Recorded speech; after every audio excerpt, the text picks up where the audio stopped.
Dalam membuat peraturan kelas, kita perlu punya beberapa peraturan. Peraturan dalam membuat peraturan adalah seperti ini.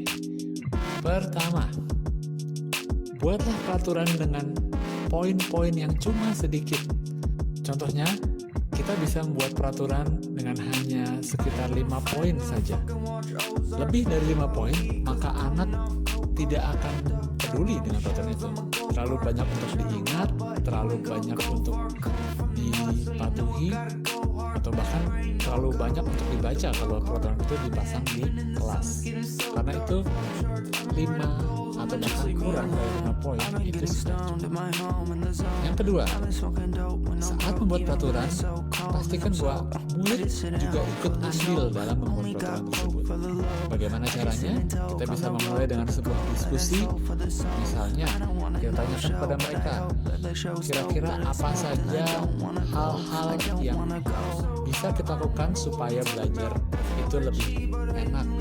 Dari situ anak-anak bisa memberikan pendapatnya, seperti contohnya, mungkin kalau bertanya harus mengangkat tangan, atau tidak boleh berbicara saat ada yang sedang berbicara. Dari situ kita bisa membuat kesimpulan-kesimpulan yang bisa kita masukkan menjadi peraturan kelas. Yang ketiga, buatlah peraturan tersebut dalam bentuk kalimat yang positif. Beberapa orang bilang bahwa kalimat negatif cenderung membuat anak justru melakukan hal yang dilarang. Namun, menurut saya, kalimat negatif atau kalimat yang dimulai dengan kata jangan atau tidak boleh lebih seperti perintah atau komando dari seorang komandan. Sedangkan saat kita membuat kalimatnya dalam bentuk kalimat positif yang tidak mengandung kata tidak dan tidak mengandung kata jangan, peraturan tersebut lebih terdengar seperti sebuah ajakan. Jadi lebih enak untuk didengar oleh anak. Yang keempat, saat membuat peraturan, jangan fokuskan kepada apa hukuman yang terjadi jika tidak mematuhinya, tapi tunjukkan apa hasil yang baik yang bisa didapat jika peraturan itu diikuti. Mengapa begitu? Karena kalau peraturan itu difokuskan pada hukumannya, maka ketika anak keluar dari kelas, dia tidak lagi takut dengan hukuman tersebut dan akan berbuat hal yang sebenarnya larang.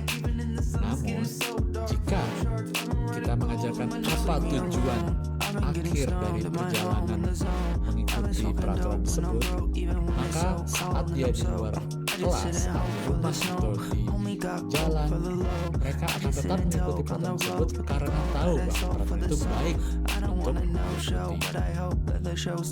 Yang terakhir, berikan contoh saat memberikan peraturan.